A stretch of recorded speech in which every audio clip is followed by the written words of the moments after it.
Welcome to Sri சாயா creation health tips. உங்களை அன்புடன் வரவேற்கிறது. இன்றைக்கி நம்ம பார்த்தீங்கன்னா சுண்டவத்தலை வச்சு ஒரு பொடி செய்ய போகிறோம்.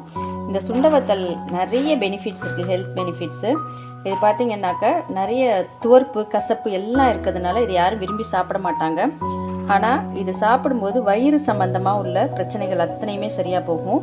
நிறைய பேருக்கு கொமட்டல், வாந்தி, அடிக்கடி வயிற்று கடுப்பு இதெல்லாம் இருக்கும். அவங்களுக்கெல்லாம் இது பெஸ்ட்டு ரிசல்ட் கொடுக்கும். அது மட்டும் இல்லை, பைல்ஸ் ப்ராப்ளம் உள்ளவங்களுக்கு ரொம்ப நல்ல ரிசல்ட் இருக்குது. ஸோ அதை எப்படி செய்யலான்னு பார்க்கலாம்.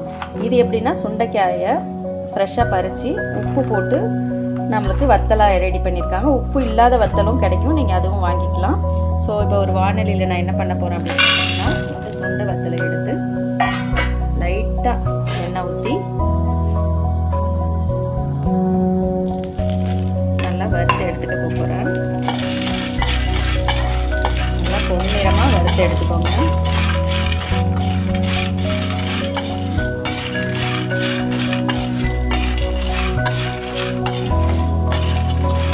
நல்லா அந்த சுண்டை வத்தல் வாசம் வரும், அது வரைக்கும் வறுத்து எடுக்கலாம்.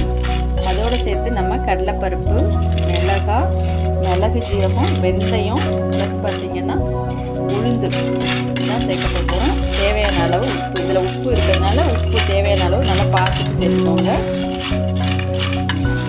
இந்த பொடியை நல்லா பொடி பண்ணி வச்சுட்டு தயிர் சாதத்துக்கு தொட்டுட்டு சாப்பிட்லாம், வத்த குழம்புக்கு யூஸ் பண்ணலாம்.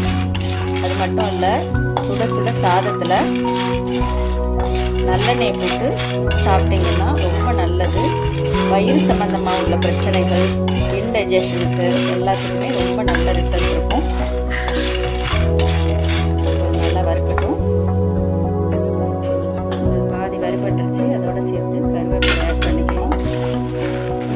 இதே நல்லா பொன்னிறமாக எல்லாம் நல்லா வதங்கணும், இது வரைக்கும் நல்லா வறுத்து எடுத்துக்கலாம். கடலைப்பருப்பு, மிளகு ஜீரகம், வெந்தயம், அப்புறம் மிளகாய், கருவேப்பிலை நல்லா வறுத்து வந்ததுக்கப்புறம் எடுத்து ஆற வச்சுட்டு பொடி பண்ண வேண்டியது தான். ஸோ இது நல்லா பொடி பண்ணி எடுத்து வச்சுக்கலாம். காஞ்சிச்சு, எடுத்து வச்சதுக்கப்புறம் மிளகு ஜீரகம்லாம் போட்டு வதக்கணும். சுவையான சுண்டைக்காய் பொடி ரெடி ஆயிடுச்சு.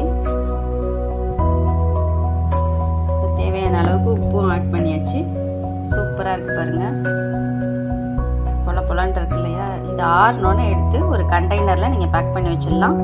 சுட சுட சாதம் போட்டு நல்லெண்ணெய் போட்டு நீங்கள் இதை சாப்பிட்டீங்கன்னா வயிறு பிரச்சனைகள் அத்தனைக்குமே ரொம்ப நல்லது. அல்சர் பிரச்சனை, நிறைய பேருக்கு வாமிட் வர மாதிரி ஒரு சென்ஸ் இருந்துகிட்டே இருக்கும். வயிற்றில் வந்து பூச்சி இருக்கிறது, கால்சியம் குறைபாடு, பைல்ஸ் பிரச்சனை, இது எல்லாத்துக்குமே பெஸ்ட்டு ரெமெடி பார்த்திங்கன்னா இந்த சுண்டைக்காய் வத்தல் பொடி.